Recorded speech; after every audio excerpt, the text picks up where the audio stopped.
1 Samuel 14. Now it came to pass upon a day that Jonathan the son of Saul said unto the young man that bare his armor, Come, and let us go over to the Philistines' garrison that is on the other side. But he told not his father. And Saul tarried in the uttermost part of Gibeah, under a pomegranate tree which is in Migron. And the people that were with him were about 600 men. And Ahiah, the son of Ahitub, Ichabod's brother, the son of Phinehas, the son of Eli, the Lord's priest in Shiloh, wearing an ephod. And the people knew not that Jonathan was gone. And between the passages by which Jonathan sought to go over unto the Philistines' garrison, there was a sharp rock on the one side, and a sharp rock on the other side. And the name of the one was Bozez, and the name of the other Sinai. The forefront of the one was situate northward over against Michmash, and the other southward over against Gibeah. And Jonathan said to the young men that bare his armor, Come, and let us go over unto the garrison of these uncircumcised. It may be that the Lord will work for us, for there is no restraint to the Lord to save by many or by few.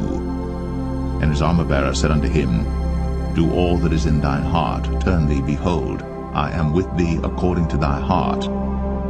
Then said Jonathan, Behold, we will pass over unto these men, and we will discover ourselves unto them. If they say thus unto us, Tarry until we come to you, then we will stand still in our place, and will not go up unto them. But if they say thus, Come up unto us, then we will go up. For the Lord hath delivered them into our hand, and this shall be a sign unto us. And both of them discovered themselves unto the garrison of the Philistines. And the Philistines said, Behold, the Hebrews come forth out of the holes where they had hid themselves. And the men of the garrison answered Jonathan and his armor-bearer, and said, Come up to us, and we will show you a thing. And Jonathan said unto his armor-bearer, Come up after me, for the Lord hath delivered them into the hand of Israel. And Jonathan climbed up upon his hands and upon his feet, and his armor-bearer after him, and they fell before Jonathan, and his armor-bearer slew after him. And that first slaughter which Jonathan and his armor-bearer made was about 20 men, within as it were an half-acre of land, which a yoke of oxen might plow. And there was trembling in the host, in the field, and among all the people. The garrison and the spoilers, they also trembled, and the earth quaked. So it was a very great trembling. And the watchmen of Saul and Gibeah of Benjamin looked, and behold, the multitude melted away, and they went on beating down one another. Then said Saul unto the people that were with him, Number now, and see who is gone from us. And when they had numbered, behold, Jonathan and his armor-bearer were not there. And Saul said unto Ahiah, Bring hither the ark of God. For the ark of God was at that time with the children of Israel. And it came to pass, while Saul talked unto the priest, that the noise that was in the host of the Philistines went on and increased. And Saul said unto the priest, Withdraw thine hand. And Saul and all the people that were with him assembled themselves. And they came to the battle. And behold, every man's sword was against his fellow, and there was a very great discomfiture. Moreover, the Hebrews that were with the Philistines before that time, which went up with them into the camp from the country round about, even they also turned to be with the Israelites that were with Saul and Jonathan. Likewise all the men of Israel, which had hid themselves in Mount Ephraim, when they heard that the Philistines fled, even they also followed hard after them in the battle. So the Lord saved Israel that day. And the battle passed over unto Beth-aven. And the men of Israel were distressed that day. For Saul had adjured the people, saying, Cursed be the man that eateth any food until evening, that I may be avenged on mine enemies. So none of the people tasted any food. And all they of the land came to a wood, and there was honey upon the ground. And when the people were come into the wood, behold, the honey dropped. But no man put his hand to his mouth, for the people feared the oath.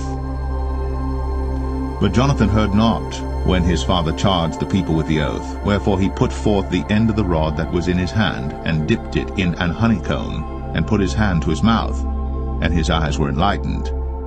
Then answered one of the people, and said, Thy father straitly charged the people with an oath, saying, Cursed be the man that eateth any food this day. And the people were faint. Then said Jonathan, My father hath troubled the land, See, I pray you, how mine eyes have been enlightened, because I tasted a little of this honey. How much more, if haply the people had eaten freely today of the spoil of their enemies which they found? For had there not been now a much greater slaughter among the Philistines? And they smote the Philistines that day, from Michmash to Ailon, and the people were very faint. And the people flew upon the spoil, and took sheep and oxen and calves, and slew them on the ground. And the people did eat them with the blood. Then they told Saul, saying, Behold, the people sin against the Lord, in that they eat with the blood. And he said, Ye have transgressed. Roll a great stone unto me this day. And Saul said, Disperse yourselves among the people, and say unto them, Bring me hither every man his ox, and every man his sheep, and slay them here, and eat, and sin not against the Lord in eating with the blood. And all the people brought every man his ox with him that night, and slew them there. And Saul built an altar unto the Lord. The same was the first altar that he built unto the Lord. And Saul said, Let us go down after the Philistines by night, and spoil them until the morning light, and let us not leave a man of them. And they said, Do whatsoever seemeth good unto thee. Then said the priest, Let us draw near hither unto God. And Saul asked counsel of God, Shall I go down after the Philistines? Wilt thou deliver them into the hand of Israel? But he answered him not that day. And Saul said, Draw ye near hither, all the chief of the people, and know and see wherein this sin hath been this day. For as the Lord liveth, which saveth Israel, though it be in Jonathan my son, he shall surely die. But there was not a man among all the people that answered him.